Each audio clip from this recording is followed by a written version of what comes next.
കോഴിയും താറാവും കാടയും മറ്റ് പക്ഷികളും ഉരകങ്ങളും ഷഡ്പദങ്ങളും മുട്ടകളിടാറുണ്ട്. ഇത്തരത്തിൽ ഇവരൊക്കെ ഇടാറുള്ള തോടുള്ള മുട്ടയെ ക്ലെഡോയിക് എഗ് എന്നാണ് വിളിക്കുന്നത്. മത്സ്യങ്ങളിൽ നിന്നും ഉഭയജീവികളിൽ നിന്നും വ്യത്യസ്തമായി കരയിൽ ജീവിക്കുന്ന ജീവികൾ ഇടുന്ന ക്ലെഡോയിക് എഗ്ഗിന് ഒരു ഷെൽ അഥവാ തോട് ഉണ്ടാവും. കരയിലുള്ള അതിജീവനത്തിന് ഈ തോട് സഹായിക്കുന്നു. കോഴിയുടെയും താറാവിന്റെയും ഒക്കെ മുട്ടകളുടെ തോട് കാൽഷ്യം കാർബണേറ്റ് കൊണ്ട് നിർമ്മിക്കപ്പെട്ടിട്ടുള്ളതാണ്. പല നിറത്തിൽ പുള്ളികളും പാടുകളും ഒക്കെയുള്ള തോടുള്ള മുട്ടകളുണ്ട്. കാക്കയുടെ മുട്ട ഒരു തരം, കുയിലിന്റെ മുട്ട ഒരു തരം, മൈനയുടെ മുട്ട വേറൊരു തരം. തന്നെ ലേലം വിളിയോ, കാര്യം പറയടാ. പിടക്കോഴികൾ പൊതുവെ ഒരു പൂവൻ കോഴിയുമായി ഇണചേർന്നതിന് ശേഷം ഇടുന്ന മുട്ടകൾ പൂവന്റെ സ്പേമുമായി കൂടിച്ചേർന്ന് ഫെർട്ടിലൈസേഷൻ സംഭവിച്ച മുട്ടകളായിരിക്കും. ഈ മുട്ടകളിൽ നിന്ന് മാത്രമേ കോഴിക്കുഞ്ഞുങ്ങൾ വിരിഞ്ഞു വരൂ. ഫെർട്ടിലൈസേഷൻ നടക്കാത്ത മുട്ടകളും പിടക്കോഴികൾ ഇടാറുണ്ട്. പക്ഷേ ഈ മുട്ടകൾ വിരിയാറില്ല. ഒരു കോഴിമുട്ടയുടെ ഘടന ഒന്ന് പരിശോധിച്ചാലോ. കോഴിമുട്ടയുടെ ഏറ്റവും പുറത്തെ കവചമാണ് മുട്ടത്തോട് അഥവാ ഷെൽ. ഈ ഷെല്ലിന് തൊട്ട് താഴെ ഷെൽ മെമ്പറൈൻ എന്ന് വിളിക്കുന്ന ഒരു നേർത്ത പാട കാണാം. ഈ പാട കഴിഞ്ഞ് മുട്ടയുടെ വെള്ള അഥവാ എഗ് വൈറ്റ് ആണ് ഉള്ളത്.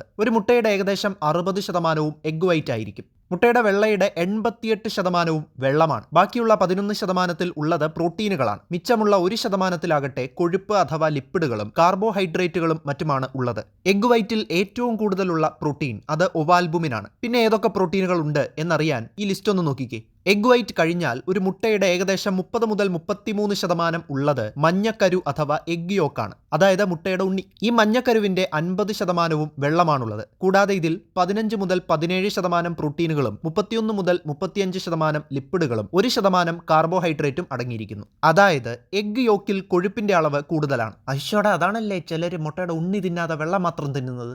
എഗ് യോക്കിലുള്ള മെയിൻ പ്രോട്ടീനുകളാണ് ഇവരൊക്കെ. നോക്കിക്കേ, മുട്ടയുടെ ഉണ്ണിക്ക് മഞ്ഞ നിറം കൊടുക്കുന്നത് കരോട്ടിനോയിഡ്സ് എന്ന വർണ്ണവസ്തുവും ഒപ്പം കൊഴുപ്പുമാണ്. ഒരു മുട്ടയുടെ കണ്ണിലുണ്ണിയായ ഉണ്ണിക്കുള്ളിലാണ് DNA ഉൾപ്പെടുന്ന ന്യൂക്ലിയസ് കാണപ്പെടുന്നത്. ഇനി ഒരു മുട്ടയുടെ ഉണ്ണിയെ തോടിന്റെ അടുത്തേക്ക് നീങ്ങി വരാത്ത രീതിയിൽ ഉറപ്പിച്ചു നിർത്തുന്ന ചലാസ എന്ന ഭാഗവും ഒപ്പം ചെറിയ ഒരു എയർ ചേംബർ അഥവാ വായു അറയും മുട്ടയിലുണ്ട്. ഈ അറ മുട്ടയ്ക്കുള്ളിലെ വായു സഞ്ചാരം ഉറപ്പുവരുത്തുന്നു. ഒരു മുട്ടയ്ക്ക് 2 ധ്രുവങ്ങൾ അഥവാ പോൾസ് ഉണ്ട്.